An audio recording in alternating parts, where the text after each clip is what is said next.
Right, show off time.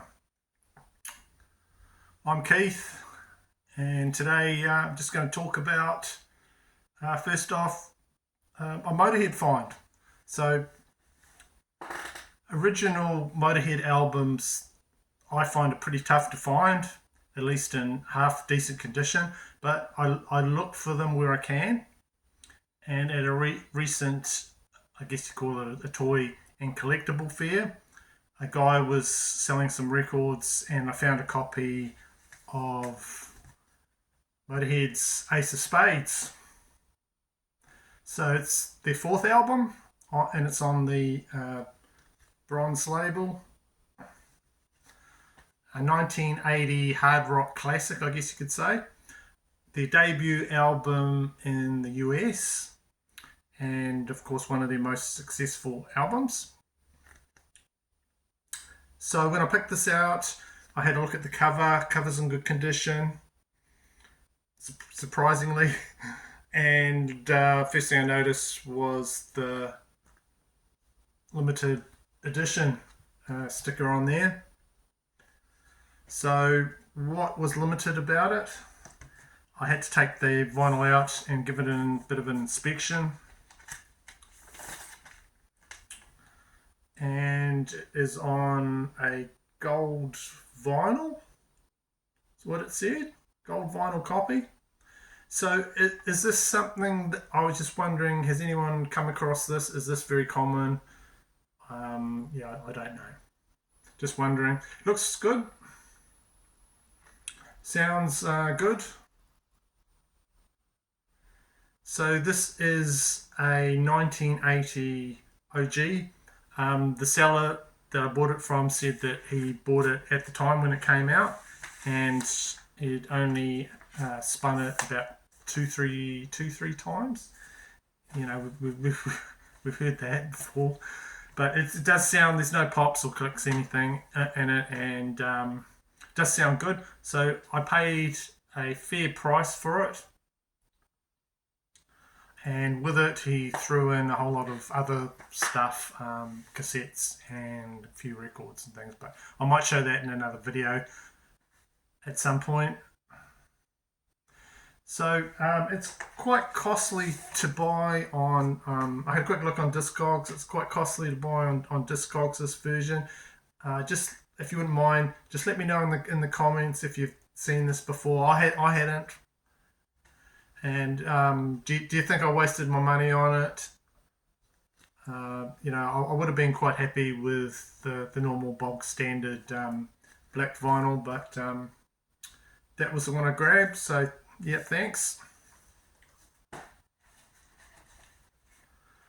So we're talking about the same year, 1980, and where I'm from, New Zealand, this is an album that came out in exactly that same year, and it is called The Riddle and the Rhyme by Steve Mcdonald.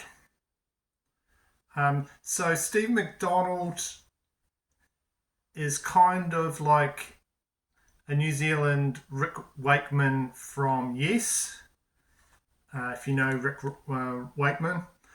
So just look at this cover. He's riding, I don't know what kind of motorbike that is. It a Harley? Someone knows about motorbikes would be able to tell me. He's got a shotgun there. You know, how many laws is he breaking? He hasn't got a helmet on. He's flying through space. Probably discharging a firearm in local area. There's a law against that. Unless you're in America, I suppose. Anyway, so this guy has got, just look at him there, looking fantastic. He's got long silver hair, handlebar moustache. He's on the piano there, like John Lennon in the Imagine video. There you go. There's the Earth is up there. So there's some really cool photos in this gatefold as well. I'll just show you. So this is what drew my attention immediately. This cover here. I thought that is cool. That's got to be a good record. And so there he is, passed out. He used to play in like pubs I know you'd probably call them bars overseas. There he's passed out on his keyboard. There he is there, waiting for the bus with his keyboard. What else have we got? Yeah, all sorts of cool stuff there happening. So this is like a good synthesizer keyboard driven album. So it's got early synth music on it, and he was one of the first sort of in the country to bring in the mellotron, which you might know from that sort of very atmospheric music from Wider Show, from Moody Blues type stuff. There you go.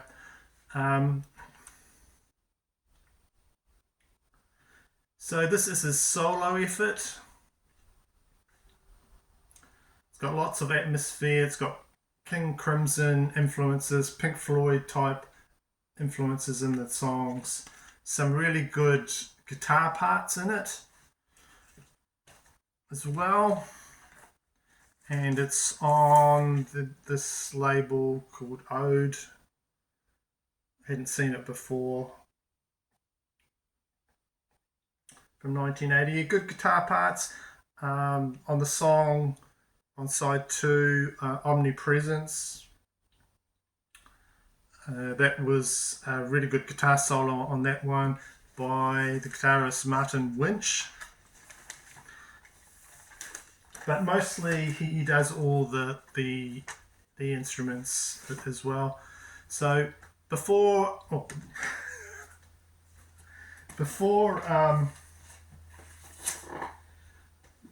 he started bringing out his own stuff, he was in a number of New Zealand groups, quite famous. Well, within New Zealand, New Zealand bands like the Human Instinct in the 1970s.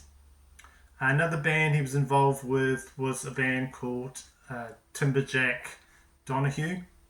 So there's a really good track. I'll detail it down there for you to stream, and it's a cover of a Black Widow song. I don't know if you know the band from the 1970s, Black Widow. Really good band. And the song is "Come to the Sabbat." So in that band they did a very jolly song about meeting Satan, "Come to the Sabbat." I've got the lyrics in my head while I'm talking about it now. It's very catchy. So the accompanying video for this has a woman partially naked on the slab and having a knife plunged into her. So that song did actually create a little bit of satanic panic. So they tried to flip the short clip into a negative film image. But of course, when you try and do that, it just makes it look more sinister and scary. So there's a cool video. I'm not sure if it's on YouTube, but you can stream that song from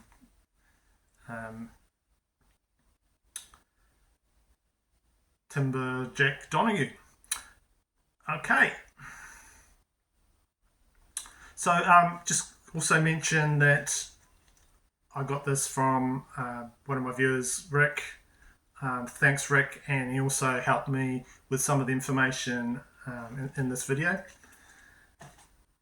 So I thought I'd heard of the name Steve Mcdonald before, and when I was going through, I always go through the charity shop, see what CDs they have, see if anything's worth picking up. You know, 9 times out of 10 there's nothing, and I remember seeing this one here, and it's another Steve Mcdonald release, and it's called Sons of Summerlead. So this is from 1996, so this is quite a few years after that early album I just showed you there. And what he's really doing is doing albums sort of about Scotland heritage. Here he's got this album is for all those descended from the great Highland clans of Scotland there.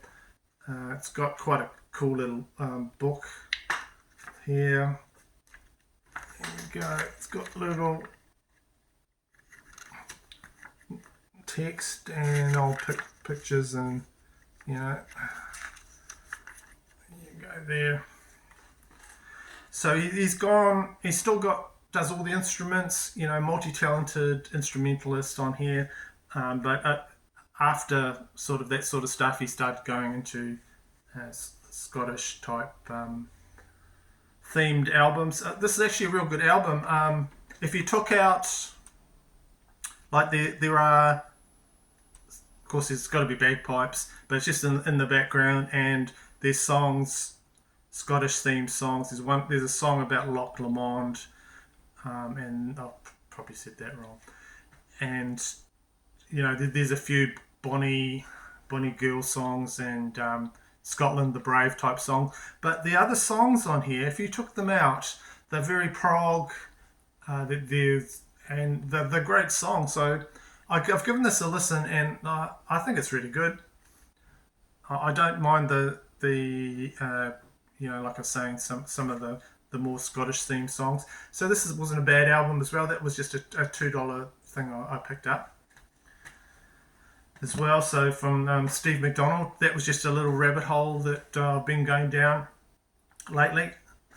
So another thing I've been looking online, and I'm not a completist on every band, but one band that I'm trying to get everything from, and it happened to come up with quite a few of their CDs and I did not have. So I jumped on it quickly.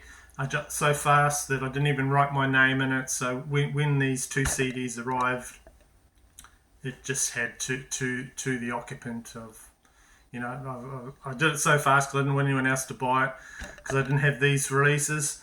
So I'm talking about the band, the Angels. I'm trying to get all their releases.